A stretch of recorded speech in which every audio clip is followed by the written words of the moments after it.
Alam niyo ba guys na pwede tayo gumamit ng leaves ng snake plant para magparami tayo nito. This is the dwarf willow snake plant. Ayan.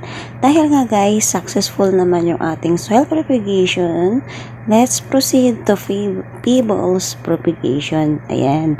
Kasi nga guys, snake plant ay sobrang dali naman talaga niya alagaan. Nagkaroon kasi guys ng puti-puti ito aking snake plant kaya tinanggal ko muna siya sa soil. Ibabalik ko siya guys sa soil siguro after a week.